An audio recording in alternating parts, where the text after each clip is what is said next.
welcome to my YouTube channel today. I'm sure you're all doing good. Thank you for the likes, the subscription. I really appreciate you guys. So today we are going to do something.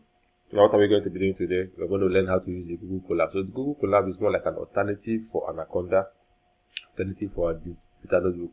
Google Colab runs online. So let's access the Google Colab. Now you just search for Google Collaboratory or Google Colab on your browser. It brings a link. Just select the first link. Welcome to Google Collaboratory. Just click on it and give it some time while it loads. Okay, so it brings you to this page.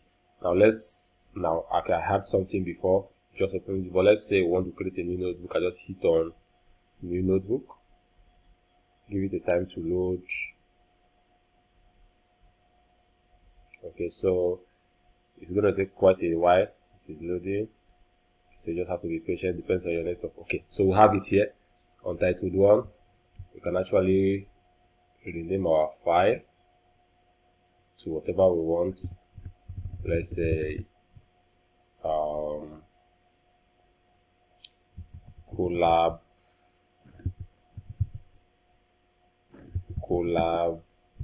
demo. So we call this Colab demo, and let's get started. Now here is our first cell. Just like we did in the previous video, A is equal to 10, shift enter. Now it runs with network, so depending on the internet speed, the cell is still running. Why it's wrong? Let's say, okay, it's almost done. I type A to get the output. I hit shift enter. Then let's say what type of data A is.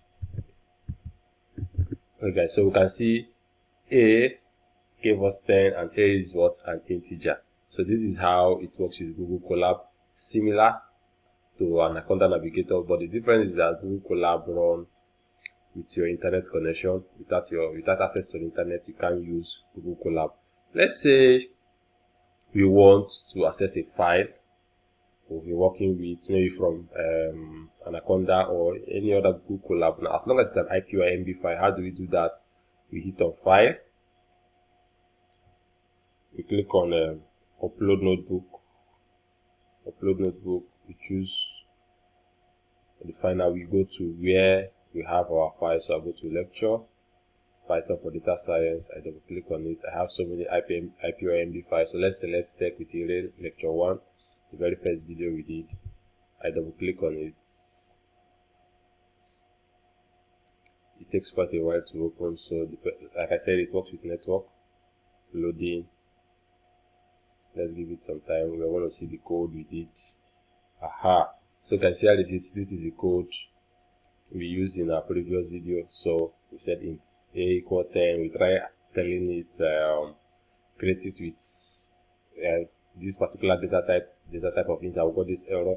So basically this is what we did in our very first video. Here is the code.